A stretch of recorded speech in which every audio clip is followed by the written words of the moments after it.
One woman listened just enough to her son to learn whether he was fighting again at school. Relieved to hear he wasn't, she began thinking about her shopping list.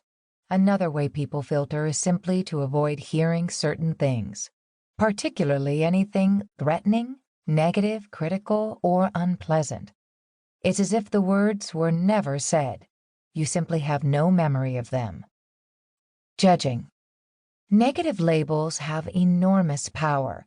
If you prejudge someone as stupid or nuts or unqualified, you don't pay much attention to what that person says. You've already written the person off. Hastily judging a statement as immoral, hypocritical, fascist, or crazy means you've ceased to listen and have begun a knee-jerk reaction. A basic rule of listening is that judgments should only be made after you have heard and evaluated the content of the message. Dreaming. You're half listening and something the person says suddenly triggers a chain of private associations. Your neighbor says she's been laid off, and in a flash you're back to the scene where you got fired for playing cards on those long coffee breaks. Hearts is a great game. There were those great card parties years ago when you lived on Sutter Street, and you're gone into dreams of the past, only to return a few minutes later as your neighbor says, "I knew you'd understand, but don't tell my husband." Identifying. Here you take everything someone else tells you and refer it back to your own experience. Someone wants to tell you about a toothache, but that reminds you of the time you had oral surgery for receding gums. You launch into your story before the other person can finish his or hers. Everything you hear reminds you of something that you've felt, done, or suffered.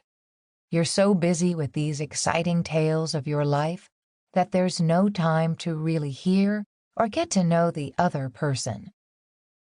Advising. You are the great problem solver, ready with help and suggestions. You don't have to hear more than a few sentences before you begin searching for the right advice. However, while you're cooking up suggestions and convincing someone to just try it, you may miss what's most important.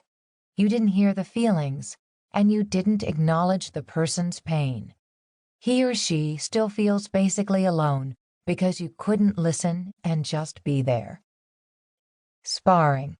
This listening block has you arguing and debating with people. The other person never feels heard because you're so quick to disagree. In fact, a lot of your focus is on finding things to disagree with. You take strong stands and are very clear about your beliefs and preferences. One subtype of sparring is the put-down. You use acerbic or sarcastic remarks to dismiss the other person's point of view. For example, Helen starts telling Arthur about her problems in a biology class. Arthur says, "When are you going to have brains enough to drop that class?"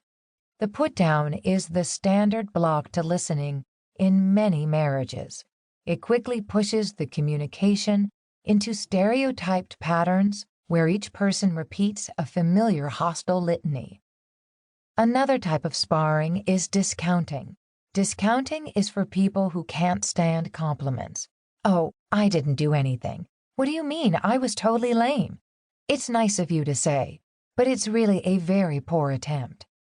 The problem with discounting is that others never feel satisfied that you really heard their appreciation. And they're right. You didn't. Being right. Being right means you will go to any lengths to avoid being wrong. You will twist the facts, start shouting, make excuses or accusations, or call up past sins. You can't take suggestions to change. Your convictions are unshakable, and since you won't acknowledge that your mistakes are mistakes, you just keep making them. Derailing. This listening block is accomplished by suddenly changing the subject. You derail the train of conversation when you get bored or uncomfortable with a topic.